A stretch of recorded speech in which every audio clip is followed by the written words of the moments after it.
Hello दोस्तों, कैसे हो? तो आशा करता हूँ कि आप लोग अच्छे होंगे। दोस्तों, मैं जो वीडियो लेकर आया हूँ वो भौतिक विज्ञान से रिलेटेड क्वेश्चन दिया जा रहा है। ठीक है, तो देखिए दोस्तों, ये जो क्वेश्चन है वो सभी पैटर्न मतलब जितना भी कॉम्पिटिटिव एग्जाम है वो सारे क्वेश्चन के आधार पर आपको दिया जा रहा है, इसमें प्रोवाइड किया जा रहा है। ठीक है, चाहे एसएससी चाहे बीपीएससी अदरवाइज कोई भी कॉम्पिटिटिव एग्जाम क्यों ना हो। ठीक है, उसके लिए आपको वीवीआई क्वेश्चन आपको चुन के दिया जा रहा है ल्यूसेंट सामान्य ज्ञान से। ठीक है, तो देखिए दोस्तों, आज इस चैप्टर में आपको दिखाएंगे कि विज्ञान मतलब भौतिक विज्ञान के अंतर्गत मतलब जो जी क्वेश्चन बना है वो क्वेश्चन आपको प्रोवाइड किया।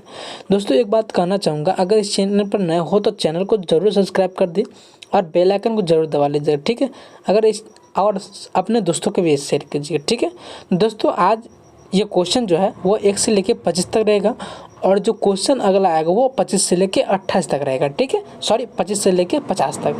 ठीक है, चलिए दोस्तों, आज का क्वेश्चन इस प्रकार देखें। नंबर क्वेश्चन क्या करा कि यदि हम किसी पात्र मतलब क्या होता है पता है? पात्र मतलब होता है बर्तन। क्या होता है? पात्र मतलब बर्तन होता है। ठीक है, तो पात्र के तल पर द्रव के दाब की गणना करना चाहे तो उसे निर्धारित करने के लिए कौन सी मात्रा अपेक्षित नहीं है? समझे? देखिए, मतलब यदि हम किसी पात्र यानी किसी भी बर्तन के तल पर द्रव्य के दाब की गणना करना चाहे तो उसे निर्धारित करने के लिए जो है वह कौन सी मात्रा जो है वह अपेक्षित नहीं। ठीक है, तो इसका जो राइट आंसर प्राप्त होगा ऑप्शन नंबर बी, यानी पात्र के तल के पृष्ठ का क्षेत्रफल। यानी बर्तन, पात्र मतलब क्या होता है? बर्तन के तल के मतलब तल मतलब क्या? निचली सतह होता है। ठीक है, उनके पृष्ठ का क्षेत्रफल। तो हमारा जो राइट आंसर प्राप्त हो गया ऑप्शन नंबर बी। ठीक है, अब देखते हैं 2 नंबर क्वेश्चन। कह रहा कि 1 माइक्रोन किसके बराबर होता है? 1 माइक्रोन जो होता है वो किसके बराबर होता है? आप लोग भी जानते हो कि जो 1 माइक्रोन बराबर है वो किसके बराबर होता है? तो 0.001। ठीक है, मिलीमीटर। मी मतलब क्या हुआ? मिलीमीटर।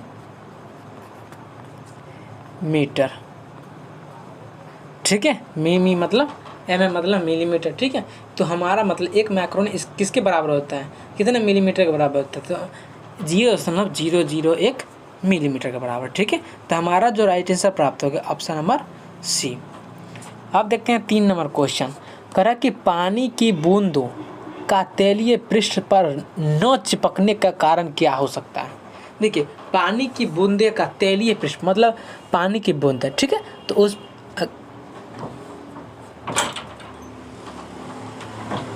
तैलीय पृष्ठ पर न हो चिपकने का कारण क्या हो सकता है? यानी पानी की जो बूंद है, अगर मान के चलिए तेल पर है, ठीक है, उस पर तेल पर जो है वह पानी की बूंदें नहीं ठहर सकती है। ठीक है, तो वह पृष्ठ पर न चिपकने का कारण होता है। क्यों कारण होता है? ठीक है, किस लिए होता है जो पानी की बूंद वह नहीं बैठता? ठीक है, तो इसका जो राइट आंसर प्राप्त हो जाएगा ऑप्शन नंबर बी, यानी पृष्ठ तनाव के कारण जो है वह पानी की बूंदे का तैलीय मतलब पदार्थ पर वह नहीं चिपक सकता है। ठीक है, नहीं रुक सकता है। ठीक है, तो हमारा जो राइट आंसर प्राप्त हो गया ऑप्शन नंबर बी हमारा राइट आंसर। अब देखते हैं 4 नंबर क्वेश्चन। करा कि निम्नलिखित में से कौन सी जड़त्व का माप है? देखिए, निम्नलिखित में से कौन सी जो है वह जड़त्व का माप है? ठीक है, याद कीजिएगा, आप लोग को भी याद होगा। ठीक है, कौन सा जो जड़त्व का माप है वो है। ठीक है, ये चारों ऑप्शन में से बतलाना है कि 4 ऑप्शन में से कौन ऑप्शन मेरा राइट होगा। ठीक है, इसका जो राइट आंसर प्राप्त हो जाएगा ऑप्शन नंबर सी। क्या हो जाएगा? ऑप्शन नंबर सी, यानी द्रव्यमान हमारा राइट आंसर। हमारा जो राइट आंसर प्राप्त हो गया ऑप्शन नंबर सी। अब देखते हैं 5 नंबर क्वेश्चन। कह रहा है कि किसी द्रव्य के बारे में उबल गया तब कहते हैं जब उसका क्या होता है? जब उसका क्या होता है? जब वाष्प दाब परिवर्ती दाब के बराबर हो जाता है तब हम क्या कहते हैं कि किसी द्रव्य के बारे में उबल गया है। ठीक है, तो हमारा जो राइट आंसर प्राप्त हो गया ऑप्शन नंबर सी। अब देखते हैं 6 नंबर क्वेश्चन। कह रहा है कि देखिए, क्वेश्चन कह रहा है कि एक सी स्थूलता के 2 पिंडों को एक ही समय पर समान गति से एक मीनार की चोटी जो है उससे फेंका जाता है। ठीक है, तो एक पिंड x यानी ऊर्ध्वाधर रूप से नीचे फेंका गया है, तो दूसरा पिंड y समतल पर फेंका गया है। तो बताइए क्या इसमें क्या समझिए क्वेश्चन पर समझिए। क्वेश्चन क्या मतलब कि एक सी स्थूलता के दो पिंड है, मतलब दो पिंड ले लीजिए। ठीक है, तो वह एक ही समान गति से एक मीनार की ऊंचाई से जो है मीनार की चोटी से, ठीक है, चोटी या ऊपर की ऊंचाई से फेंकने पर जो है वह एक हो y, एक x के ऊर्ध्वाधर रूप में फेंका जाता है और दूसरे को पिंड यानी y के समतल फेंका जाता है। तो इसका मतलब क्या हो जाएगा? ठीक है, इसका क्या होगा? तो दोनों जो है ज़मीन पर एक सी गतिज ऊर्जा की सहित पहुंचते हैं। ठीक है, तो हमारा जो राइट आंसर प्राप्त हो गया ऑप्शन नंबर ए। अब देखते हैं 7 नंबर क्वेश्चन। कह रहा कि निम्नलिखित में से कौन सा बल क्षयकार्य बल है? ठीक है, मतलब इसमें से बताइए कि कौन सा जो है वो क्षयकार्य बल है। ठीक है, तो कौन सा क्षयकार्य बल? स्थिर ये तो नहीं होगा, चुंबकीय बल ये भी तो नहीं होगा, गुरुत्व बल ये भी तो नहीं होगा ना, और ये हमारा राइट आंसर हो जाएगा। कौन सा हो जाएगा? हमारा आंसर राइट, यानी हमारा जो राइट आंसर प्राप्त हो गया ऑप्शन नंबर डी। अब देखते हैं 8 नंबर क्वेश्चन।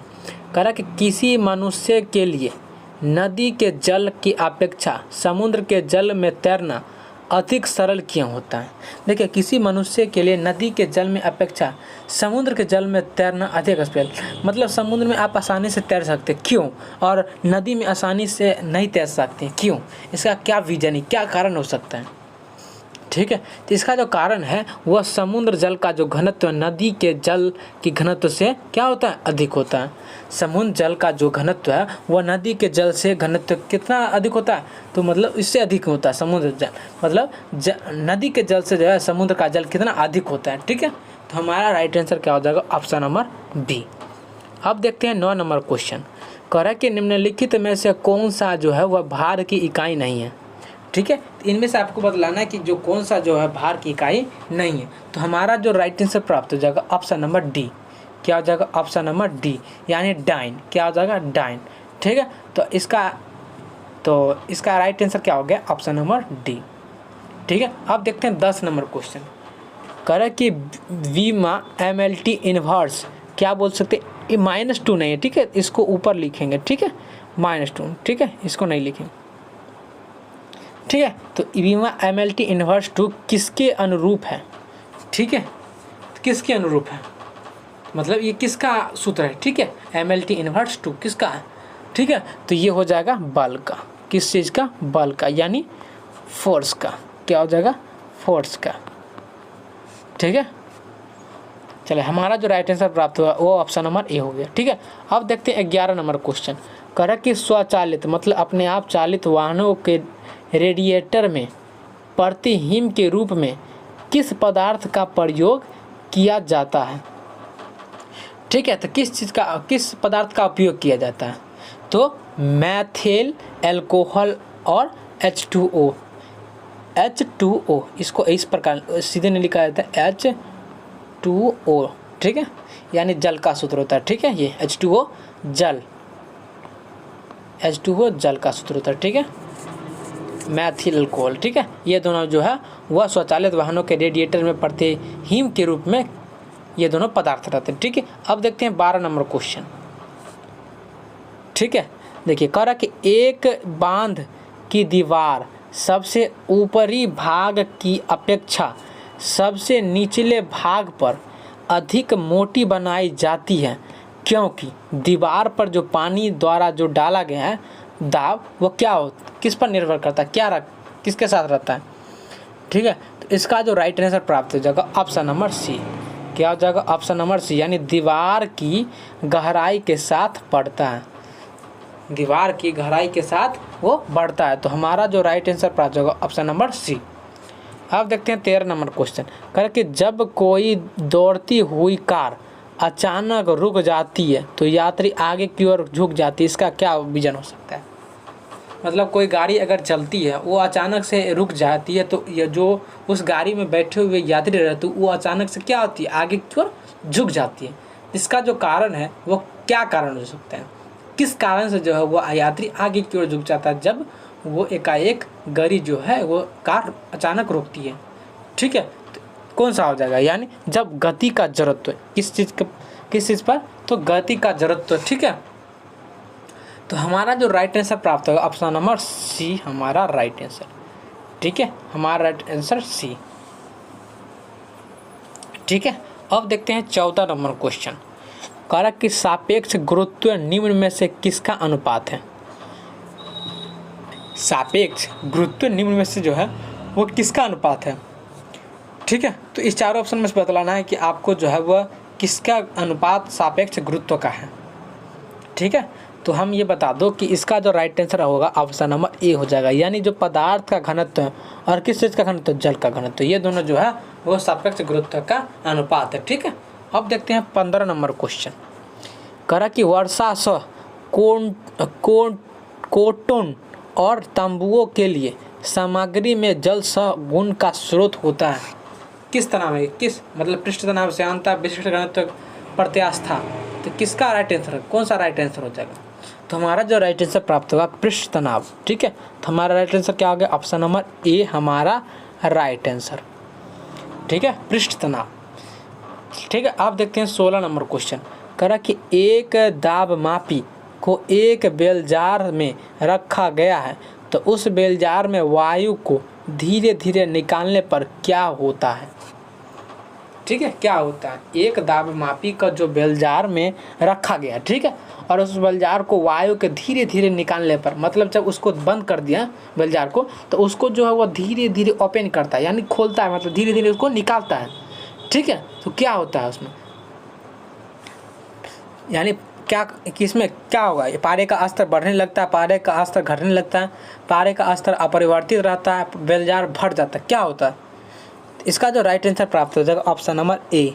क्या हो जाएगा, ऑप्शन नंबर ए, यानी पारे का स्तर जो है वो बढ़ने लगता है। क्या होने लगता है, पारे का स्तर बढ़ने लगता है। तो हमारा जो राइट आंसर प्राप्त हो गया ऑप्शन नंबर ए। अब देखते हैं 17 नंबर क्वेश्चन। कह रहा कि जब किसी पाषाण खंड को पानी में डुबोया जाता है तो वह समान डॉट में पानी को विस्थापित कर देता है।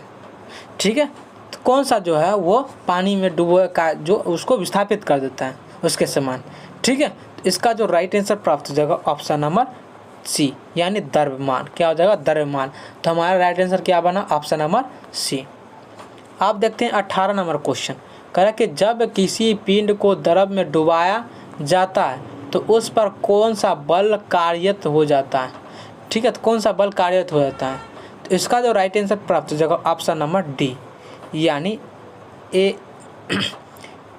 ए और बी दोनों, यानी उत्क्षेप और क्या होता है भार, ये दोनों हो जाएगा। ठीक है, ये दोनों, यानी ए और बी।